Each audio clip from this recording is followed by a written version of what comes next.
ఒక ప్రశాంతమైన అడవిలో చింటూ బంటు అనే రెండు కోతులు సంతోషంగా జీవిస్తూ ఉండేవి. అందులో చింటూ అనే కోతికి పుట్టుకతోని ఒక కాలు లేదు. అయినా సరే ఆ లోపాన్ని బలహీనతగా కాకుండా ధైర్యంగా జీవించేది చింటూ. ఒకరోజు ఆహారం కోసం ఇద్దరూ అడవి లోపలికి వెళ్లారు. అలా వెళ్తుండగా పండ్లతో నిండిన ఒక పెద్ద మామిడి చెట్టు కనిపించింది. బంటు మాత్రం చకచకా చెట్టు ఎక్కి మామిడి పండ్లు కోసుకుంటూ తినడం మొదలుపెట్టింది. చింటూ మాత్రం చెట్టు కింద కూర్చుని బంటుని పైకి చూస్తూ ఉండిపోయింది. ఎందుకంటే చింటుకు చెట్టు ఎక్కడం సాధ్యం కాదు. చాలా ఆకలిగా ఉండటంతో చింటూ మెల్లగా ఇలా అడిగింది, బంటు, నాకు ఒక మామిడి పండు ఇస్తావా? కాని బంటు మాత్రం గర్వంగా ఇలా చెప్పింది, నేనే చెట్టెక్కి తెచ్చుకున్నాను, నీకెందుకివ్వాలి?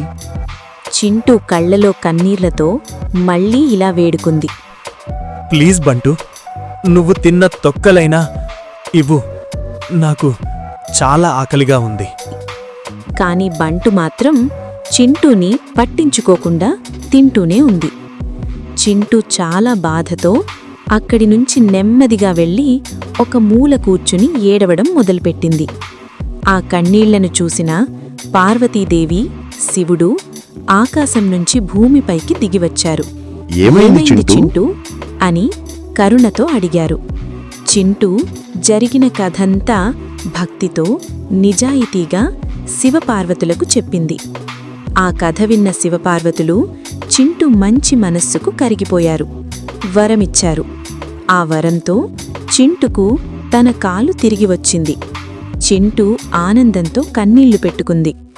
శివపార్వతులు పండ్లతో నిండిన ఒక బుట్టను చింటుకు ఇచ్చారు. ఇది చూసిన బంటుకు తన చేసిన తప్పు అర్థమైంది.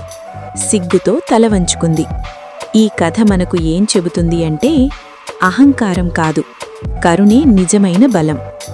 చింటూకి ఒక లోపమున్నా కాని ఆ లోపం ధైర్యాన్ని ఆపలేదు.